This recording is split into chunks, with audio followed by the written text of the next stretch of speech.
Today we're covering installation of a loaded strut assembly. We'll install these Duralast Loaded Strut assemblies on a 2013 Toyota Tacoma 4x4, and we're going to install shocks in the rear for a complete suspension job. With a loaded strut assembly, you don't have to take the assembly apart to get to the strut. Instead of taking an old assembly out, then removing just the spring from the strut, you get to put in this whole new assembly. That's a new strut mount, new insulator, new dust boot, new coil spring, and the strut itself. With the loaded strut assembly, that's all in one piece. Now you can do this job at home with hand tools. For this job, you'll need a torque wrench, and you can borrow this from AutoZone through Loan a Tool, a 1/2-inch breaker bar, a mallet, a pair of pliers, a punch, a 21mm socket, a 1/2-inch extension, a 19mm deep socket, a 1/2-inch ratchet, a 3/8-inch ratchet, a 10mm socket, a 12mm socket, 14mm socket, 15mm socket, 19mm socket, 17mm deep socket, crescent wrench, 17mm wrench, 19mm wrench, and safety gloves and glasses. You'll also need a hydraulic jack and some jack stands. Since this is a pretty big truck, we're using 6-ton jack stands. And to install on the front, we'll need to get the car raised and the wheel off to access the strut inside the wheel well. Break the lug nuts with a 21mm socket and a 1/2-inch breaker bar, then jack up the car.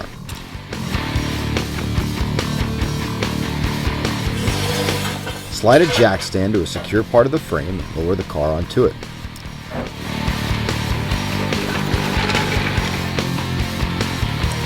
Now we're just going to take off the lug nuts and remove the wheel.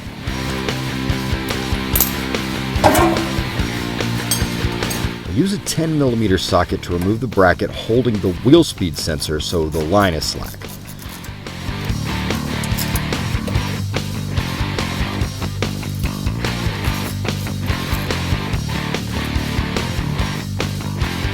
Now use some pliers to remove the brake line and make sure this cable is slack as well. Now we'll need to remove the sway bar link before we start putting tension on the knuckle. Use a 17mm socket to loosen the nut.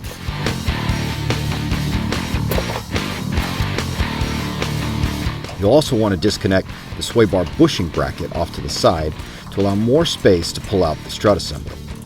Use a 14mm socket to remove the one bolt all the way and loosen the second, and the bracket will just slide off the other bolt. Now let's remove the sway bar link from the knuckle. You may need a hammer for this.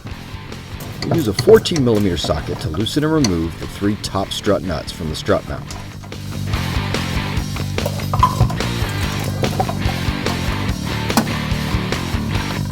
Use a 19mm deep socket and a 19mm wrench to loosen and remove the nut from the bottom bolt. Now remove the bottom bolt. You may need a punch and a mallet to get this out. We'll want to remove the upper ball joint nut and disconnect the upper ball joint from the knuckle.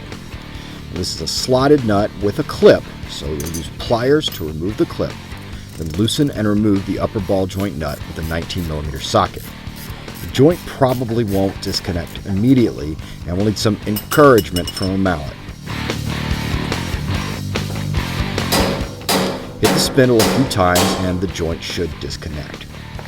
Now slide the bottom of the assembly out of the pocket on the lower control arm. You may need to turn it sideways a bit. Once it's out, you can slide out the top of the strut and carefully pull the assembly out of the wheel well. Now we've got a brand new Duralast Loaded Strut assembly, so we can just start installing. You slide the new strut in between the knuckle and then install it into the top hollow by lining up the top bolts. You fit the bottom of the assembly into the pocket on the lower control arm. Install the lower bolt. You may need a hammer for this, and then you're going to attach and tighten the lower nut.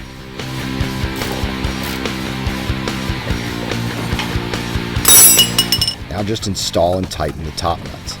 The nuts on this assembly are 15mm. Sometimes new assembly nuts may vary slightly in diameter from the nuts on the old assembly, but you'll want to use the new nuts because they are designed for this new assembly. Use the hydraulic jack and a block of wood to slightly raise the lower control arm.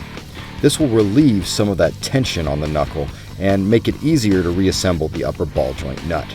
Now have the nut in your hand to install it quickly when you attach the knuckle to the upper control arm. Remember, this is a crown nut, so when tightening, you need to line up the slots with the hole for the clip.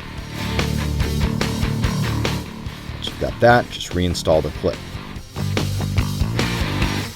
Now we can install the sway bar bushing bracket.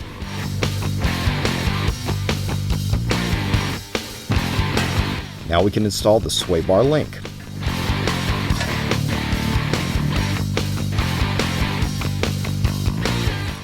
You may need pliers to hold the inside to get it snug.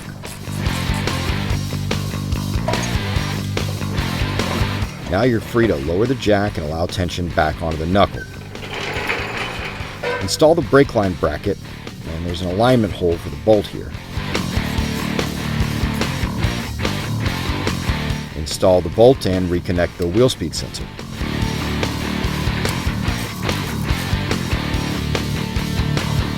Reattach the brake line clip.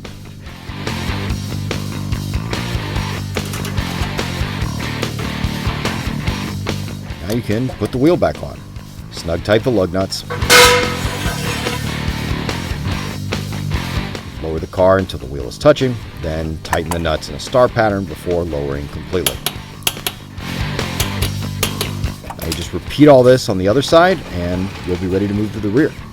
For a rear install, raise the truck and remove the wheel following the same steps we outlined for the front, just with the appropriate rear wheel.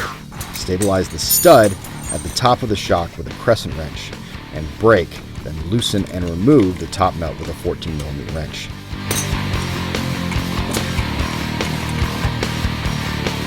You're going to loosen and remove the bottom bolt with a 17mm socket, then slide the shock out.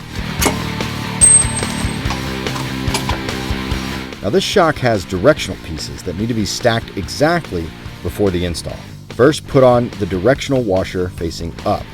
Follow that with a rubber bushing. Top the rubber bushing with a second washer. This time use the one with a lip. At this point, you'll install the shock and continue stacking, but before we do that, we'll show you the rest of the order here. After installation, you'll stack the second rubber bushing, cup face down with an upper washer, and then finish with the nut. Remember, the second rubber bushing, third washer, and nut stack after the installation. So with the first two washers and one bushing installed, let's put in the shock. On top of the shock, install the second rubber bushing, cup face down washer, and then again finish with the nut. Once it's all set, tighten the upper nut. You may need to use the jack to lift up on the axle slightly to help line up the bottom mount. Once you get it right, just install the bolt and then the washer and nut. And tighten it. Reinstall the wheel, repeat on the other side, and you're done. Remember, you may want to take a quick test drive and get an alignment check once installing new suspension just to make sure everything is working correctly. Enjoy your new suspension.